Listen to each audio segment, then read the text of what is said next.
بسم اللہ الرحمن الرحیم۔ السلام علیکم۔ اسلامی مہینوں میں ذی الحج کے مہینے کی فضیلت اور اہمیت بیان کی گئی ہے۔ مسلمانوں کی دوسری عید اسی مہینے میں ہوتی ہے اور اسی مہینے میں اسلام کے دو بنیادی ارکان یعنی حج اور قربانی بھی ادا کی جاتی ہے۔ اس ویڈیو میں آپ کو ذی الحج کے پہلے عشرے کی عبادت کا اجر و حساب کے ساتھ یہ عبادت آپ کو کیسے دنیا اور آخرت میں کامیابی دے گی وہ بتاؤں گا، مگر پہلے آپ ہمیں لازمی سبسکرائب کریں اور اس ویڈیو کو دوسروں تک لازمی شیئر کریں تاکہ وہ لوگ بھی اس معلومات سے مستفید ہو سکیں۔ حضرت عبداللہ بن عباس رضی اللہ عنہ ارشاد فرماتے ہیں، ذی الحج کے پہلے عشرے میں اللہ نے حضرت آدم علیہ السلام کی توبہ قبول فرمائی اور ان کو اپنی رحمت سے نوازا۔ اس وقت حضرت آدم علیہ السلام مقام عرفہ میں تھے۔ عرفہ کی وجہ تسمیہ یہ ہے کہ عرفہ میں حضرت آدم علیہ السلام نے اپنے گناہ یا غلطی کا اعتراف کیا تھا۔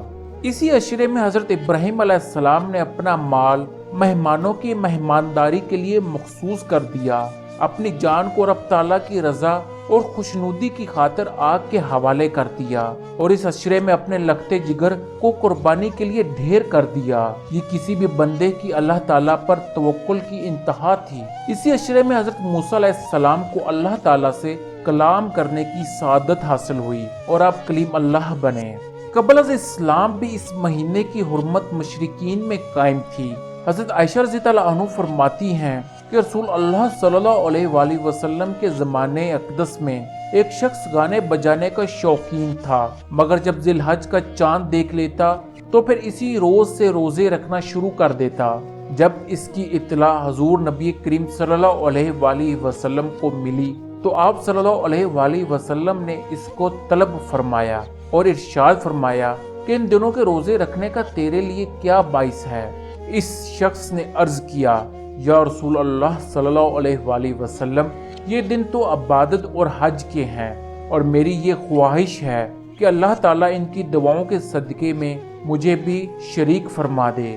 سرکار دو عالم صلی اللہ علیہ وآلہ وسلم نے ارشاد فرمایا کہ اے شخص، تو جو روزے رکھتا ہے تو ہر دن کے روزے کے عوض تجھے 100 غلام آزاد کرنے اور 100 اونٹ قربانی کے لیے حرم شریف کو روانہ کرنے اور ہزاروں گھوڑے جہاد میں سواروں کے لیے دینے کے برابر ثواب حاصل ہوگا، اور عرفہ کے روز کے روزے کے عوض 2000 غلام آزاد کرنے، 2000 اونٹ قربانی کے لیے بھیجنے اور 2000 گھوڑے جہاد میں سواری کے لیے دینے کا ثواب ہوگا، اور سال بھر پہلے اور سال بھر بعد کے روزوں کا بھی ثواب حاصل ہوگا۔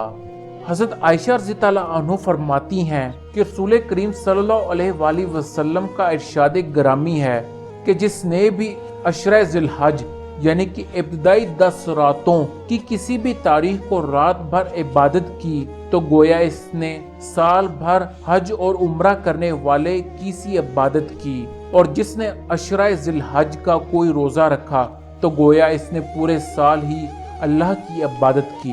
مجھے یقین اور امید ہے کہ آپ اس ویڈیو سے مستفید ہوئے ہوں گے، لیکن میری آپ سب سے گزارش ہے کہ آپ اس معلوماتی ویڈیو کو اپنے پیاروں تک لازمی شیئر کریں تاکہ وہ ذی الحج کے پہلے عشرے سے فائدہ اٹھا سکیں اور خوب نیکیاں کما سکیں۔ خدا ہم سب کا حامی و ناصر ہو۔